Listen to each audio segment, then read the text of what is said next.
n'ont pas été repris par le peloton, à l'exception de... Oh là, attention, Jens. À l'exception de Weckelen, le porteur du maillot blanc à point rouge, lui a été repris. Hein. Là, il y a une petite erreur. Pour le reste, le groupe G1 a probablement ramassé au passage Michael Scherel. 23 secondes. Alors, s'il y a un petit marquage entre Jens Voigt et Luis Leon Sanchez à proximité de la ligne d'arrivée, ça pourrait permettre à la contre-attaque de revenir. Enfin, la contre-attaque au rescapé, on va dire, au reste de l'échappée, de revenir. Quant au peloton, bah, il ne peut revenir que si à l'avant, vraiment, c'est la déconfiture, si on se marque, si on oublie qu'à l'arrière, il y a un peloton qui roule fort. Dans le cas contraire, 1 minute 05 en 5 km, ça semble quand même impossible. En théorie, c'est impossible. L'ancien, il a un sacré palmarès. Hein, j'étais en train de... Je vous ai donné comme ça quelques grandes références. Mais bon, déjà, 40 ans quand même, hein, monsieur Voigt. 61 victoires au niveau international. Hein. 21 au niveau national. Il est quand même à 82 victoires dans sa carrière. Pas mal. Bon, c'est loin de vous, je sais. Non, mais pour un garçon qui n'est pas un sprinter, c'est un très beau score. Les sprinters ont toujours des scores bien meilleurs. Les opportunités de gagner des courses quand on est sprinter, elles sont plus nombreuses. Quand on est simplement grimpeur ou rouleur, ça fait moins d'occasions. Moi, c'est un coureur que j'adore. C'est un mec que j'adore, comme on dit. Et voici le groupe de 4 avec effectivement Michael Scherel, Anthony Gélin, Simon Geschke et Daniel Navarro. 20 secondes, ça peut se faire, hein, si vous entendez bien les 4. Là, ça peut se faire. Bon, ils sont malins devant. Hein. Jens Voigt, il va pas chômer. Alors vous savez comment je sais maintenant le nombre de vos victoires, parce que bon, finalement je cherchais toujours, je calculais toujours, mais depuis que vous avez sorti votre ligne de vêtements, eh bien je sais exactement combien vous avez de victoires, c'est écrit dessus. C'est écrit dessus. 138. Ah oui, victoire UCI, oui. Voilà, sur vos vêtements hors catégorie pour votre marque. Encore une très belle idée, une très belle réussite de votre part. Et maintenant, moi je sais. Bah, Jens Voigt, on va lui dire, tiens, 40 ans, moi je suis admiratif. Alors j'aime beaucoup Luis Leon Sanchez, hein, qui est un garçon adorable, qui est un peu passé à travers son année 2011, on l'a pas beaucoup vu, demande le relais. Hein, 45 secondes, là c'est pas la même histoire. Hein. Ouais, 45 secondes derrière. Ils vont aller au bout, tous les deux. Luis Leon Sanchez a besoin de redorer un peu son blason depuis qu'il est un des leaders de cette équipe Rabobank. Mais Jens Voigt, je regardais son palmarès, bon je vous ai dit, hein, 61 victoires, je ne vais pas faire le détail. Mais bon, parmi ses victoires importantes, je vous l'ai dit, sur le Tour de France, sur le Tour d'Italie, il a gagné étape sur le Dauphiné Libéré, il a gagné étape sur Paris-Nice, il a gagné étape sur le Tour de Catalogne, il a gagné des étapes sur le Tour du Pays Basque. On sait que c'est monsieur Critérium International, le Critérium International qu'il a remporté 5 fois, je crois. Notamment lorsqu'il était organisé encore du côté de Charleville-Mézières, le Critérium International. Rendez-vous dans 15 jours. Puisque dans 15 jours, eh bien, nous serons à Porto Vecchio avec la dernière étape. Alors, ça a un petit peu changé le critérium.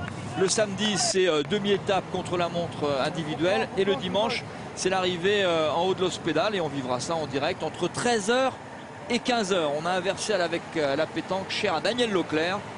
C'est dans 15 jours, vous avez le temps, vous retrouverez ça dans vos différents programmes. Mais bon, je vous le dis déjà, ne ratez pas le début de la 3e étape du Critérium International. C'est 13h, alors que le quatuor dont on avait imaginé quelques instants, alors très furtif hein, de ma part, mais bon, toujours tendance à pousser un peu les coureurs français. Hein. Ah, les infos quand même étaient erronées. Ils étaient à 20 secondes. 20 secondes, oui. Il était possible d'imaginer un retour. Visiblement, ils étaient un peu plus loin que cela. Et d'ailleurs, c'est terminé pour les 4 intercalés. Les Français sont souvent devant, mais pour l'instant, pas gagnants.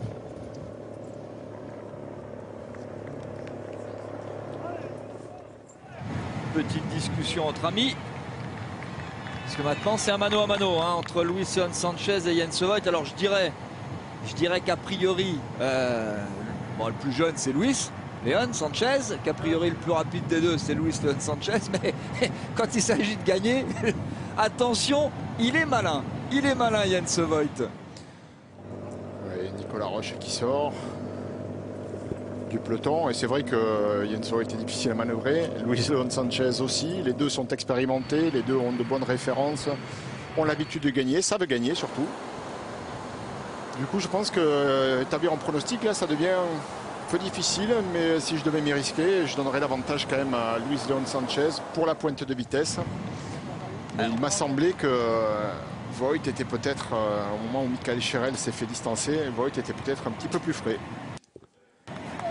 Alors Luis Leon Sanchez, il est plus jeune déjà, hein, puisqu'il a 28 ans, il aura 29 ans en novembre prochain, coureur originaire de Murcie. Et il en est lui à 23 victoires pour l'instant à son palmarès. Lui qui a apporté les couleurs de la caisse d'épargne jusqu'en 2010 et qui en est donc à sa deuxième saison à la Rabobank. Puis il a gagné seulement 2 fois hein, avec ce maillot orange. Très bon dans les contre-la-montre.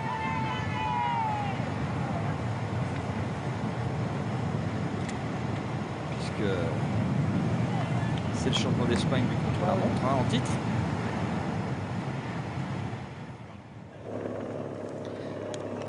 Et l'an dernier avec la Rabobank, il a gagné, on s'en souvient, la 9e étape sur le Tour de France quand même, hein, la fameuse étape où Thomas Vauclair, à Saint-Flour, où Thomas Vauclair avait pris le maillot jaune qu'il allait garder pendant 10 jours. Attention. Discussion entre amis. C'est là que l'expérience peut jouer pour l'un ou pour l'autre. C'est toujours un avantage d'être en deuxième position. Enfin, moi, je considère que c'est un avantage. En tout cas, j'aimais prendre cette position-là dans une arrivée en petit groupe comme ça, parce qu'on, d'un coup d'œil d'ailleurs, on maîtrise toute la situation. Il y a des moments où le coureur qui nous précède regarde à l'avant, il y a une fraction de seconde où on peut démarrer et le surprendre. Mais bon, ensuite, il faut être plus rapide.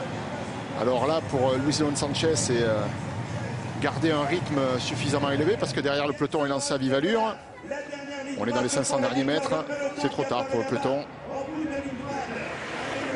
Et ça nous donne un beau mano à mano. Allez, on va dire qu'intrinsèquement le plus rapide c'est Luis Leon Sanchez, et que pour beaucoup la victoire du cœur pourra aller pour Papa Voigt, 40 ans, 6 enfants et encore toutes ses jambes.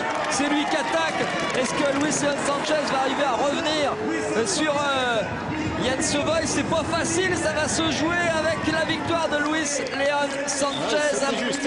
Un petit peu plus jeune, un petit peu plus rapide que Jens Voigt, et le peloton avec ici plein cadre Romain Feuillu, le peloton qui est Osler qui prend la 3e place. Ah oui, vous pouvez taper sur le guidon messieurs, mais ils ont été plus malins que vous. Il y a 15 secondes d'écart à l'arrivée hein, au final. Ils se sont beaucoup regardés. Hein. S'il y avait eu un peu moins de temps sous la flamme rouge, hein, ils auraient poursuivi leur effort encore un peu plus. Mais vous voyez, c'était quand même loin d'être gagné pour Luis Leon Sanchez, qui a dû s'employer vraiment à fond. Je pense qu'au niveau de la fraîcheur, Jens Voigt était peut-être un peu plus frais. Mais c'est vrai que Luis Leon Sanchez, l'Espagnol de la Rabobank, est certainement meilleur sprinter que Jens Voigt. Et il a peut-être aussi, c'est vrai, un peu mieux manœuvré. C'est sa première victoire de la saison à Luis Leon. On le disait tout à l'heure, hein, ça va le rassurer ça. Et il avait besoin de gagner, ça se voyait, hein, il était, bon, je ne vais pas dire tendu, mais il avait envie de gagner. Hein, on l'a vu quand il a demandé le relais dans les 800 derniers mètres à Jens Voigt. Greg Abole qui a un peu poussé Sébastien Chavanel. Henry Schossler, l'Australien de cette équipe Garmin Barracuda. Il était un ton dessous de tout le monde. Hein. Osler qui revient, hein, ça fait un moment quand même qu'on le citait, on le savait qu'il était en la course sur Paris-Nice. Il y a eu quelques arrivées qui auraient pu lui profiter. Le lac de Vassivière, c'était peut-être un poil dur, mais à Rodez.